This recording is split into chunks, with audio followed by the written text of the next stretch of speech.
যে সকল ভাইদের অতিরিক্ত টাইমিংটা কমে গেছে, এই টাইমিংটা কী কারণে কমে গেছে এটা অনেকেই হয়তোবা জানেন না। এবং অনেকেই কিন্তু বিশেষ করে বলে থাকেন যে ভাই আমার সব কিছু ঠিক আছে, কিন্তু আমি টাইমিং একদম নিতে পারি না। আমি স্ত্রীর কাছে গেলে অথবা স্ত্রীর পাশে বসলে আমার লিঙ্গ থেকে বীর্যটা বেরিয়ে আসে পাতলা পাতলা আকারে। তো এই টাইমিংটা কমে যাওয়ার বিশেষ কিছু কারণ আছে। এই কারণটা আজকে তুলে ধরার চেষ্টা করব। তাই আশা করি ভিডিওটি সম্পূর্ণ দেখার চেষ্টা করবেন এবং ভিডিওটি শেয়ার করতে ভুলবেন না এবং পেজটি ফলো করতেও ভুলবেন না।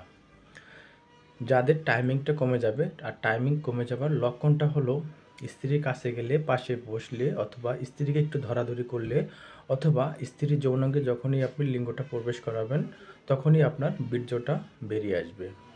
অথবা আপনি যখনই সহবাস করবেন জাস্ট 30 থেকে 40 সেকেন্ড অথবা 20 থেকে 30 সেকেন্ডের বেশি আপনার সহবাসের টাইম হবে না। তখন পরবর্তীতে যদি আপনি আবারও চেষ্টা করেন যে আমি আবারও স্ত্রীর সাথে একটু লিপ্ত হতে চাই, আমি আবারও স্ত্রীর কাছে যেতে চাই, আরও একবার সহবাস করতে চাই, সেই ক্ষেত্রে যখনই আপনি আবারও চেষ্টা করবেন তখন আপনার লিঙ্গটা একদম দাঁড়াতে চাবে না এবং তখন লিঙ্গটা একদম নিস্তেজ হয়ে থাকবে। এমনকি সারা রাতের ভিতরে আপনার লিঙ্গটা একদমই দাঁড়াবে না। এমনকি 4-5 দিন 6-7 দিনের পরে আপনার লিঙ্গটা হয়তোবা একটু নাড়া দিতে পারে এবং আপনার উত্তেজনা একদমই আসবে না এবং নিস্তেজজনিত সমস্যা দেখা দেবে। তো একদম ধ্বজভঙ্গের দিকে আপনার লিঙ্গটা চলে যাচ্ছে।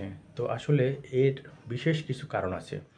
যখন একটা পুরুষের অতিরিক্ত টাইমিংটা কমে যায়, আর এই টাইমিংটা কমে যাওয়ার মূল কারণ হলো আপনার বীর্য। আপনার যদি বীর্যটা অতিরিক্ত থেকে অতিরিক্ত পাতলা হয়ে যায়, যখনই আপনার বীর্যটা অতিরিক্ত পাতলা হয়ে যাবে তখন কিন্তু অটোমেটিকভাবে আপনার শুক্রাণুর পরিমাণটাও কিন্তু কমে যাবে। কারণ একটা পুরুষের বীর্যের ভিতরে থাকে শুক্রাণুর পরিমাণ।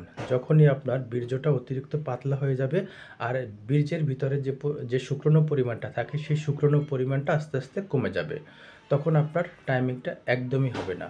আর যখনই আপনার শুক্রাণুর পরিমাণটা কমে যাবে তখনই আপনার টেস্টোস্টেরন লেভেলটা কমে যাবে।